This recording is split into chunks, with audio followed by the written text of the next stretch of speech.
Welcome. റഹ്മാനാണ്. Hyper sensitivity reactions ഇതിന്റെ part 2 video ആണിത്. Second video. നമ്മൾ ആദ്യത്തെ വീഡിയോയിൽ different types of hyper sensitivity പറഞ്ഞു, അവരുടെ ഡീറ്റെയിൽസ് പറഞ്ഞു. Type 1, type 2, type 3, type 4 details and examples ആണ് നമ്മൾ പറഞ്ഞത്. സോ അപ്പോൾ ഇനി നമുക്ക് വേണ്ടത് ഓരോന്നിന്റെയും മെക്കാനിസം ഡീറ്റെയിൽഡ് ആയിട്ട് നമുക്ക് പറയാം. ആൻഡ് ഈ പാർട്ട് 1ഉം പാർട്ട് 2ഉം ചേർന്ന് ഫുൾ വീഡിയോ ഞാൻ സെപ്പറേറ്റ് നേരത്തെ അപ്ലോഡ് ചെയ്തിട്ടുണ്ട്. മെക്കാനിസംസിൽ നമുക്ക് ആദ്യം ടൈപ്പ് 1 പറയാം. ടൈപ്പ് 1 മെക്കാനിസം ഓർത്തിരിക്കാനായിട്ട് 1, 2, 3, 4, 5 ഇത്ര അങ്ങോട്ട് എഴുതിയാൽ മതി.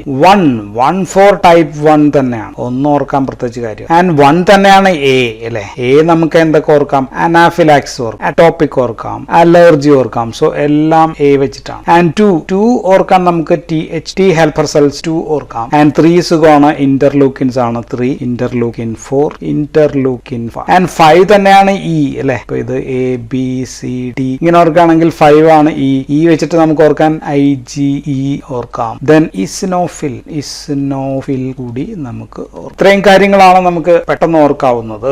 ആദ്യം ഫസ്റ്റ് സ്റ്റെപ്പ് നടക്കുന്നത് സെൻസിറ്റൈസേഷൻ എന്ന് പറയുന്ന പ്രോസസ്.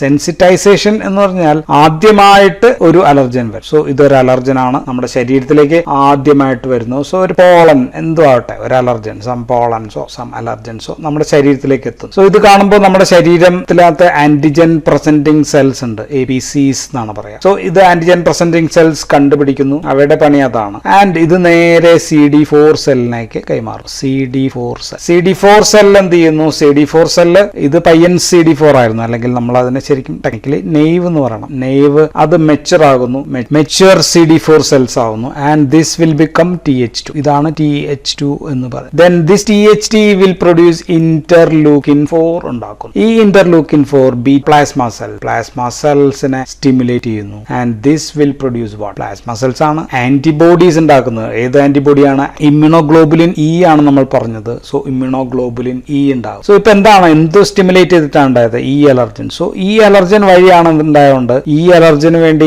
ഏത് അലർജന് വേണ്ടിയുള്ള ഇമ്മ്യൂണോഗ്ലോബുലാണ് എന്ന് നമുക്കിപ്പോ കൃത്യമായിട്ട് അറിയാം. ആൻഡ് ഈ ഇമ്മ്യൂണോഗ്ലോബുലിൻ ഇ എന്ന് പറയുന്നത് മാസ് സെല്ല് പോയി പിടിച്ചിരിക്കുന്നു. ഓക്കെ, ഇങ്ങനെയാണ് നമ്മൾ ഇമ്മ്യൂണോഗ്ലോബുലിൻ വരയ്ക്കുക.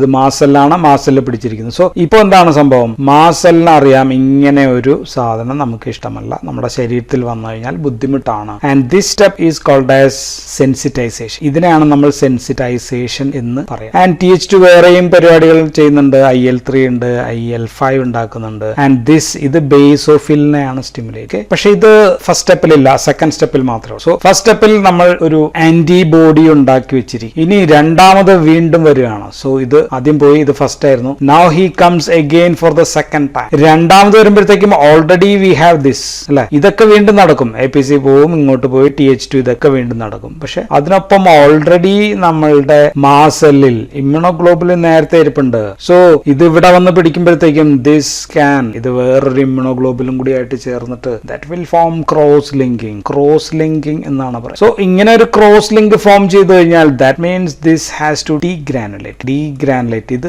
നശിക്കുകയല്ല ശരിക്കും പറഞ്ഞാൽ, അതിൽ നിന്ന് അതിന്റെ സാധനങ്ങൾ പുറത്തെടുക്കണം. ഓക്കെ, സോ ഇവിടെ സംഭവിച്ചത് ആന്റിജൻ വന്ന് ഇവിടെ ഒട്ടിച്ചേരുന്നു. ഓൾറെഡി ഫോംഡ് ആയിട്ടുള്ള ഇമ്മ്യൂണോഗ്ലോബുലിൻ G ഉണ്ടായിരുന്നു, രണ്ടെണ്ണത്തിൽ ചേർന്ന് പിടിച്ച് ക്രോസ് ലിങ്ക് ചെയ്തു. ദെൻ അഡീഷണലി വീണ്ടും ഈ സ്റ്റെപ്പുകൾ നടന്നുകൊണ്ടിരിക്കുകയാണ്, കൂടുതൽ ഇമ്മ്യൂണോഗ്ലോബുലിൻ ഉണ്ടായിക്കൊണ്ടിരിക്കുകയാണ്. പക്ഷെ already we have this mechanism. Degranulation of mast cell എന്താണ് ഉള്ളത്? So what is present inside the mast cell? So mast സെൽസിൽ നേരത്തെ ഉണ്ടായിരുന്നിരിക്കുന്ന സാധനങ്ങളെ നമ്മൾ preformed elements or reformed chemicals എന്ന് പറയും. സ്ഥിരമായിട്ട് ഉണ്ടാക്കി വെച്ചിരിക്കുന്നത് മാസ് സെൽ 1 ഈസ് ഹിസ്റ്റമിൻ ആണ്. ഹിസ്റ്റമിൻ പോസിറ്റീവ് ആണ്. സോ ഹൈലി നെഗറ്റീവ് ആയിട്ടുള്ള ഹെപ്പാരിനുമായിട്ട് ചേർന്നാണ് ഇരിക്കുക. സോ ഹിസ്റ്റമിനും ഹെപ്പാരിനും എല്ലാം പുറത്തിറങ്ങുന്നു. So what this histamine will do? Histamine നമ്മൾ പത്തോഫിസിയോളജിയിൽ പഠിക്കുന്നതാണ്. ഹിസ്റ്റമിൻ എന്താ ചെയ്യുക? Histamine can dilate the blood vessels. ഇത് ഒന്ന് ബ്ലഡ് വെസൽസിനെ ഡയലേറ്റ് ചെയ്യുക എന്നുള്ളതാണ് ഹിസ്റ്റമിന്റെ ജോലി. ഹിസ്റ്റമിൻ ബ്ലഡ് വെസൽസിനെ ഡയലേറ്റ് ചെയ്യുമ്പോൾ അവിടത്തേക്ക് കൂടുതൽ മറ്റ് WBC സെല്ലുകളെല്ലാം അവിടെ കൂടുതലായിട്ട്. 2 ഹിസ്റ്റമിൻ ഇപ്പൊ ഇത് ബ്ലഡ് സെൽസിന്റെ സെൽസ് ആണെങ്കിൽ കൺട്രാക്ട് ചെയ്യാൻ പറ്റും. ഈ സെല്ലുകളെ കൺട്രാക്ട് ചെയ്യുമ്പോഴത്തേക്കും ഇവിടെ ഗ്യാപ്പ് വരുമ്പോഴത്തേക്കും ബ്ലഡിൽ നിന്ന് പ്ലാസ്മ പുറത്തേക്ക് ഉള്ളിലേക്ക് എക്സുഡേറ്റ് ചെയ്യുന്നു. എക്സുഡേഷൻ ഓഫ് പ്ലാസ്മ എന്നാണ് നമ്മൾ പഠിച്ചിട്ടുണ്ടാവുക. ആൻഡ് ദിസ് പ്ലാസ്മ അപ്പൊ എവിടെയാണ് ആന്റിജൻ കണ്ടത് അങ്ങോട്ടേക്കാണ് വരുന്നത്. സോ അവിടെ എന്തുണ്ടാവുന്നു? എഡീമ, നീര് വയ്ക്കും. സോ എഡീമ, നീര്. അപ്പൊ ഇത് ലങ്സിലാണെന്ന് വിചാരിക്കുക. ലങ്സിലാണെങ്കിൽ ലങ്സിൽ നീര് വീഴും, നമുക്ക് ശ്വാസം വിട്ടു വരും. So in lungs this can cause broncho constriction. ഇങ്ങനെ ഇരിക്കുന്നതിനെ ഇങ്ങനെ ചുരുക്കാം. സോ ശ്വാസം മുട്ട് വരും. ബ്ലഡ് വെസൽസ് ചുരുങ്ങും. ബ്ലഡ് വെസൽ ചുരുങ്ങി അവിടേക്ക് നീര് വരും. വരും. സോ ഇത് ഭീകരമായിട്ട് ശരീരം മൊത്തം വരുമ്പോഴാണ് നമുക്ക് അനാഫിലാക്സിസ് വരും. അനാഫിലാക്സിസ് എന്ന് പറയുന്ന serious condition because of excess load of these things. ഈ കെമിക്കൽസ് എല്ലാം ലോഡ് കണക്കിന് വരുമ്പോഴാണ് അനാഫിലാക്സിസ് ഓഫ് സിവിയർ റിയാക്ഷൻസ് വരിക. ഇനി അടുത്ത ഫേസിൽ ഹിസ്റ്റമിന്റെ പണി കഴിയുമ്പോഴത്തേക്കും ബേസോഫിൽസ്, ഇന്റർലൂക്കിൻസ് 3 ഉണ്ട്, ഇന്റർലൂക്കിൻസ് 5 ഉണ്ട്. ഇത് ബേസോഫിൽസിനെ സ്റ്റിമുലേറ്റ് ചെയ്ത് കഴിഞ്ഞു, അവർ രംഗത്തേക്ക് വരുന്നു. അവരുടെ പണി മെയിൻ ആയിട്ട് ഹിസ്റ്റമിനെ നശിപ്പിക്കുക എന്നുള്ളതാണ്, ഹിസ്റ്റമിനെ മാറ്റുക. ദെൻ പുറത്തിറങ്ങുന്ന ആൾക്കാർ ആരൊക്കെയാണ്? ല്യൂക്കോട്രൈൻസ്. ആസ്മയിൽ നമ്മൾ ല്യൂക്കോട്രൈൻ ആന്റഗോണിസ്റ്റ്, മോണ്ടിലുകാസ്റ്റൊക്കെ അതുകൊണ്ടാണ് ഉപയോഗിക്കുന്നത്. ദെൻ പ്രോസ്റ്റാഗ്ലാൻഡിൻസ്, ത്രോംബോക്സൈൻസ്, ഇങ്ങനെയുള്ള അടുത്ത സെറ്റ് ഓഫ് ഇത് ലേറ്റ് ഫേസ് എന്നാണ് പറയാ, ഇവരും പുറത്തിറങ്ങും. സോ കെമിക്കൽസിന്റെ ഒരു ബഹളമാണ്. സോ ദെൻ അനദർ വേറെ ഒരെണ്ണം കൂടി പറയുകയാണെങ്കിൽ സ്ലോ റിയാക്ടിങ് അനാഫിലാറ്റോക്സിൻസ് എന്നൊക്കെ പറയുന്ന slow reacting substance of anaphylatoxins. So ധാരാളമുണ്ട്. നമ്മൾ ഇൻഫ്ലമേറ്ററി മീഡിയേറ്റേഴ്സിൽ നമ്മൾ പഠിക്കുന്ന പല സാധനങ്ങളും ഇവിടെ എത്തുന്നു. So this an inflammatory condition തന്നെയാണ്. ലങ്സിലാണെങ്കിൽ ആസ്മ, ദെൻ ലങ്സിൽ സിവിയസിലാണെങ്കിൽ അനാഫിലാക്സിസ്. സോ ഇതാണ് അലർജിക് റിയാക്ഷൻ. ഇതുകൊണ്ടാണ് ഹിസ്റ്റമിനൊക്കെ അവിടെ വെറുക്കുന്നതുകൊണ്ടാണ് തടിച്ച് വരുന്നത്. അതിന് ഫ്ലയർ എന്നൊക്കെയാണ് നമ്മൾ പറയാം. വീൽ അവിടെ തടിച്ച് ഇങ്ങനെ വരിക. ഇതാണ് ഇൻ ടൈപ്പ് 1 ഹൈപ്പർ സെൻസിറ്റിവിറ്റി റിയാക്ഷൻസിൽ സാധാരണ നടക്കുക. So what are the treatment? നമുക്ക് കൊടുക്കാവുന്നത് ആന്റി ഹിസ്റ്റമിൻ കൊടുക്കാം. Antihistamine because histamine release ചെയ്യുന്നത് തടയാനായിട്ട് ആന്റി ഹിസ്റ്റമിൻ. കോർട്ടിക്കോസ്റ്റീറോയിഡ്സ് കൊടുക്കാം. കോർട്ടിക്കോസ്റ്റീറോയിഡ്സ് എല്ലാ പണിയും തടയും. ദെൻ വി ക്യാൻ ഗീവ് ഏറ്റവും പ്രധാനപ്പെട്ട എമർജൻസി അനാഫിലാക്സിസ് ഒക്കെ ആണെങ്കിൽ നമുക്ക് പോകേണ്ടത് അഡ്രിനാലിനാണ്. അഡ്രിനാലിൻ, പെൻഡ്രിൻ എന്നൊക്കെ പറഞ്ഞിട്ട് അവൈലബിൾ ആണ്, അത് കുത്തിവെക്കുക. ദെൻ ക്രോമോലിൻ കൊടുക്കാം, മോണ്ടിലുക്കാസ്റ്റ്, ഇങ്ങനെയൊക്കെയുള്ള സംഭവങ്ങൾ, theophylline. So these type of drugs also can be given. രണ്ടാമത്തേതിൽ ഏതെങ്കിലും സെല്ലിന്റെ പുറത്താണ് ഈ ആന്റിജൻ ഇരിക്കുന്നത്. ചിലപ്പോൾ നമ്മുടെ സ്വന്തം സെല്ലുകളുടെ ഈ സ്വന്തം പ്രോട്ടീനുകളെയും ചിലപ്പോ ഫോറിൻ ആയിട്ട് തെറ്റിദ്ധരിക്കാം. ഫോറിൻ ആന്റിജൻ ആണ് എന്ന് കരുതാം. This can be A foreign antigen ആണെന്ന് തെറ്റിദ്ധരിച്ചിട്ട് ആന്റിബോഡി വന്ന് ഒട്ടിച്ചേരാം. ആന്റിബോഡി ഏതൊക്കെയാണ് നമ്മൾ പറഞ്ഞു? ഇമ്യൂണോഗ്ലോബുലിൻ G ആകാം ഓർ M ആകാം. ഇത് രണ്ടുമാണ് വന്ന് ഒട്ടിച്ചേരുക. സോ ഇങ്ങനെ വരുമ്പോഴത്തേക്കും എന്തുണ്ടാകാം? ഓട്ടോ ഇമ്മ്യൂൺ ഡിസോർഡേഴ്സ് ഉണ്ടാകാം. ഡിസോർഡേഴ്സ് ഉദാഹരണം മയസ്തീനിയ ഗ്രേവ്സ് ഉണ്ട്, ഗ്രേവ്സ് ഡിസീസ്. സോ എനിവേ സാധാരണ നമ്മളിപ്പോ പറഞ്ഞ ടൈപ്പ് 2 സംഭവിക്കുക നമ്മുടെ സെല്ലിന്റെ പുറത്താണ് ഇങ്ങനെ ആന്റിജൻ ഈസ് ഫിക്സ്ഡ് ആണെന്ന് പറഞ്ഞു. ആന്റിജൻ ഇവിടെ ഇരിക്കുകയാണ്. ദിസ് ആന്റിബോഡി ഈസ് ഫ്രീ ആണെന്ന് പറഞ്ഞു. ഈ ആന്റിബോഡി ഇവിടെ വന്ന് ഒട്ടിച്ചേരുന്നു. സോ ഇങ്ങനെ ഒട്ടിച്ചേരുമ്പോഴത്തേക്കും what will happen is it can activate complement system. Complement സിസ്റ്റത്തെ ആക്ടിവേറ്റ് ചെയ്യാം. കോംപ്ലിമെന്റ് സിസ്റ്റത്തെ ആക്ടിവേറ്റ് ചെയ്ത് കഴിഞ്ഞാൽ 4 രീതിയിൽ അതിനെ നശിപ്പിക്കാം. ശരീരത്തിന്റെ മുന്നിലുള്ള വഴി എന്ന് വെച്ചാൽ ആന്റിജനും ആന്റിബോഡിയും കൂടി ഇവിടെ ബൗണ്ട് ചെയ്ത് കഴിഞ്ഞാൽ പിന്നെ ഈ സെല്ലിനെ അങ്ങ് നശിപ്പിക്കുക എന്നുള്ളതാണ് പ്രധാനപ്പെട്ട ആവശ്യം. സോ അതുകൊണ്ട് ഇത് ടിഷ്യൂ സ്പെസിഫിക് ആണ് എന്ന് പറയുന്നത്. അതുകൊണ്ട് തന്നെയാണ് നമ്മൾ ഇതിനെ സൈറ്റോടോക്സിക് ആണ് എന്ന് പറയാനും കാരണം അത് തന്നെയാണ്. So type 2 hyper sensitivity is cytotoxic എന്നാണ് നമ്മൾ പേര് പറഞ്ഞ് വിളിച്ചത്. സപ്പോസ് ഈ സെല്ലിൽ ഇതൊരു RBC ആണെന്ന് കരുതും. ഈ RBCയിൽ ഒരു പെനിസിലിൻ വന്ന് ഒട്ടിച്ചേരുകയാണ് എന്നും കരുതുക. സോ എന്തുണ്ടാവും? കോംപ്ലിമെന്റ് സിസ്റ്റം ആക്ടിവേറ്റഡ് ആയി. ഓക്കെ, പെനിസിലിൻ വന്ന് ഒട്ടിച്ചേരുന്നു. അവിടെ അപ്പോഴത്തേക്കും ആന്റിബോഡി വന്ന് ഒട്ടിച്ചേരുന്നു. അത് ഇമ്മ്യൂണോഗ്ലോബുലിൻ G ആകാം, M ആകാം. സോ അതും വന്ന് ഒട്ടിച്ചേരുന്നു. So this can activate complement system. Complement സിസ്റ്റത്തിൽ ഒരു കാര്യം നടക്കാവുന്നത് ഫസ്റ്റ് മെത്തേഡ് ഈസ് ന്യൂട്രോഫിലിനെ സ്റ്റിമുലേറ്റ് ചെയ്യുന്നതാണ്. Neutrophil activation. ഈ കോംപ്ലിമെന്റ് സിസ്റ്റം എന്താണ്? ജസ്റ്റ് ഞാൻ പറഞ്ഞേക്കാം. C3, C5, C8, C9 അങ്ങനെയൊക്കെയുള്ള സംഭവങ്ങൾ, C3A ഇങ്ങനെയൊക്കെ വരുന്നതിനാണ് ആ കോംപ്ലിമെന്റ് സിസ്റ്റം. അതിപ്പോ മൊത്തം പറയാൻ ഇവിടെ നേരമില്ല. എങ്കിലും ഒന്ന് ന്യൂട്രോഫിൽസിനെ ആക്ടിവേറ്റ് ചെയ്യുക. ന്യൂട്രോഫിൽസ് ഇവിടെ എത്തി കഴിഞ്ഞാൽ ഈ സെല്ലിനെ നശിക്കും. സോ ഇത് RBC ആണെന്ന് കരുതുക. RBC ആണെങ്കിൽ ഇതിനെ നശിപ്പിക്കുക. ഹീമോലൈസിസ് ഉണ്ടാകും. So this can cos haemolysis. Haemolysis ഉണ്ടാകുമ്പോൾ അതിന് നമ്മൾ ഹീമോലിറ്റിക് അനീമിയ എന്നായിരിക്കും പറയാം. ഇതേപോലെ ത്രോംബോസൈറ്റോപീനിയ ഉണ്ടാകാം. സൈറ്റോപീനിയ, ദെൻ ന്യൂട്രോപീനിയ, ഇങ്ങനെയൊക്കെയുള്ള ബ്ലഡ് സെൽസ് ഒക്കെ നശിക്കാം. ഇനി സപ്പോസ് ഈ ആന്റിജൻ വന്ന് ഒട്ടിച്ചേർന്ന സ്ഥലം, ഓക്കെ, ഇതൊരു സെല്ലാണെന്ന് വിചാരിക്കുക. ഈ സെല്ലിന്റെ ബേസ്മെന്റ് മെംബ്രെയിനിൽ വന്നാണ് ആന്റിജൻ ഒട്ടിച്ചേർന്നിരിക്കുന്നത് വിചാരിക്കുക. സപ്പോസ് ദിസ് ഇസ് കിഡ്നിയിലെ ഗ്ലോമർലസ് ആണെന്ന് വിചാരിക്കാം, അല്ലെങ്കിൽ ലങ്സിലെ ആൽവിയോള എന്ന് വിചാരിക്കാം. സോ ഇവിടെയും ഈ പ്രശ്നങ്ങൾ നടക്കും. Cell will be ലൈസ്ഡ്. ആ സെല്ലുകൾ നശിക്കും. അപ്പൊ ന്യൂട്രോഫിൽ വഴി നശിക്കാം. രണ്ടാമത്തത് ഫുൾ കോംപ്ലിമെന്റ് സിസ്റ്റത്തിന്റെ ഫുൾ ആക്ടിവേഷൻ വന്നു കഴിഞ്ഞാൽ അതുണ്ടാക്കുന്നത് മാക് ആണ്. മാക് എന്ന് വെച്ചാൽ മെംബ്രെയിൻ അറ്റാക്ക് കോംപ്ലക്സ് ആണ്. ഈ C3 എല്ലാം കൂടി ചേർന്നിട്ട് ഈ സെൽ മെംബ്രെയിനിൽ ഇവിടെ വന്ന് അങ്ങ് ഒട്ടിച്ചേരും. എന്നിട്ട് cell മെംബ്രെയിനിൽ തുളയിടും.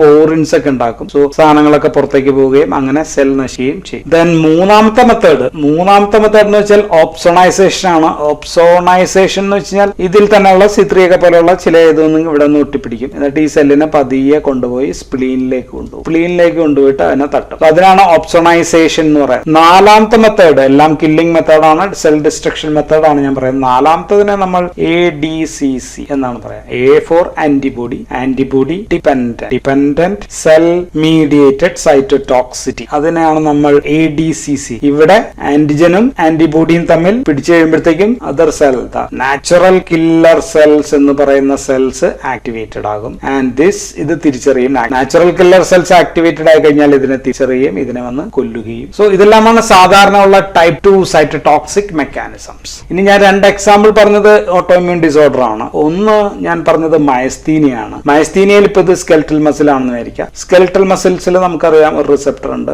Nicotinic acetyl Colin receptor ആണ്. ഈ റിസപ്റ്ററിനെ കാണുമ്പോഴത്തേക്കും അത് ഫോറിൻ ആണെന്ന് തെറ്റിദ്ധരിക്കുന്നതാണ് പ്രശ്നം. സോ ഇവിടെ വന്ന് ആന്റിബോഡി ഇവിടെ ഒന്ന് പിടിച്ചിരിക്കുകയാണ്. ആന്റിബോഡി ഇവിടെ ഒന്ന് പിടിച്ചു കഴിഞ്ഞാൽ അസറ്റൈൽ കോളിന് ഇവിടെ ഒന്ന് ബൈൻഡ് ചെയ്യാൻ പറ്റില്ല. So muscles cannot contract, contractility of the muscles പോകും. അതാണ് മയസ്തീനിയ ഗ്രേവ്സിൽ സംഭവിക്കുക. രണ്ടാമത്തത് ഞാൻ പറഞ്ഞത് ഗ്രേവ്സ് ഡിസീസ് ആണ്. ഗ്രേവ്സ് ഡിസീസിൽ ഇപ്പൊ തൈറോക്സിൻ ഉണ്ടാക്കുന്ന സെല്ലാണെന്ന് വിചാരിക്കാം. തൈറോക്സിൻ ഒരുപാട് ഉണ്ടാക്കുന്ന സെല്ലിൽ ഇവിടെ ഇതേപോലെ വന്നിട്ട് ആന്റിബോഡി വന്ന് ഒട്ടിച്ചേർന്ന് കഴിയുമ്പോഴത്തേക്കും വാട്ട് വിൽ ഹാപ്പൻ ഈസ് ഇവിടെ ആക്ച്വലി സ്റ്റിമുലേഷൻ ആണ്, stimulation of function of this cell. അപ്പൊ ഇത് ഒരുപാട് T3 T4 ഒരുപാട് ഉണ്ടാകും. ഒരുപാട് ഉണ്ടാക്കുമ്പോൾ ഉള്ള അസുഖമാണ് ഗ്രേവ്സ് ഡിസീസ് എന്ന് പറയും. So type 2 basically it is cytotoxic mechanism ആണ്, ടിഷ്യൂ സ്പെസിഫിക് ആണ്. So it is activation of complement system ആണ്. കോംപ്ലിമെന്റ് സിസ്റ്റം ആക്ടിവേറ്റ് ചെയ്യുക, ഒന്ന് ന്യൂട്രോഫിൽ വഴി ആക്ടിവേറ്റ് ചെയ്യാം, ഒന്ന് മാക് വഴി ആക്ടിവേറ്റ് ചെയ്യാം, 2 ഓപ്സോണിൻസ് വഴി ആക്ടിവേറ്റ് ചെയ്യാം, 4 ADCC വഴി ആക്ടിവേറ്റ് ചെയ്യാം. പിന്നെ 2 സ്പെഷ്യൽ കണ്ടീഷനാണ് ഞാൻ പറഞ്ഞത്, മയസ്തീനിയ ഗ്രേവ്സും ഗ്രേവ്സ് ഡിസീസും. ഇനി പറയേണ്ടത് നമുക്ക് ടൈപ്പ് 3 ആണ്. Type 3യിൽ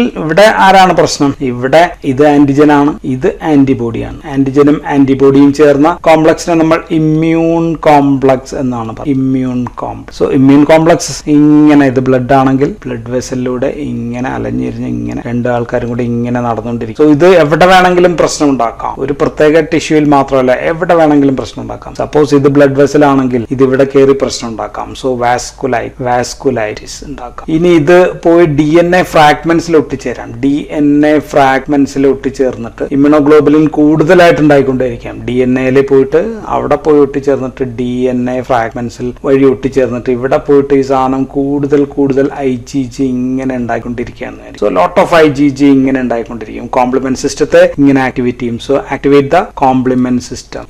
this can cos systemic or multiple tissues. ഒരുപാട് ടിഷ്യൂസിൽ ഒരുപാട് പ്രശ്നങ്ങൾ ഉണ്ടാക്കാം. മൾട്ടിപ്പിൾ ടിഷ്യൂസിൽ ഡാമേജ് ഉണ്ടാക്കാം. സോ സിസ്റ്റമിക് ഡിസീസ് ആണ് ഉണ്ടാക്കുക. So systemic diseases can be, ഉദാഹരണം സിറം സിക്നസ് ബ്ലഡിലൂടെ ഒഴുകി നടക്കുമ്പോൾ ഉണ്ടാകുന്ന പ്രശ്നമാണ്. ദെൻ SLE ആണ് ഞാനിപ്പോ പറഞ്ഞത്, ഇതുപോലെയുള്ള പ്രശ്നമുള്ളത്. SLE എന്ന് വെച്ചാൽ സിസ്റ്റമിക് ലൂപ്പസ് എറിത്രോമാറ്റോസിസ്. ദെൻ കിഡ്നിയിലാണെങ്കിലോ അവിടെ ഉണ്ടാക്കിയ പോലെ തന്നെ ഗ്ലോമർലോനെഫ്രൈറ്റിസ് ഇവിടെ ഉണ്ടാക്കാം. കാരണം ഇപ്പൊ കിഡ്നി സെൽസിൽ ഈ ഒഴുകിക്കൊണ്ടിരിക്കുന്നത് പോയി കിഡ്നി സെൽസിന്റെ ഇവിടെ ഒന്ന് അടിഞ്ഞുകൂടുകയാണെങ്കിൽ ദാറ്റ് ക്യാൻ ബി ടോക്സിക്.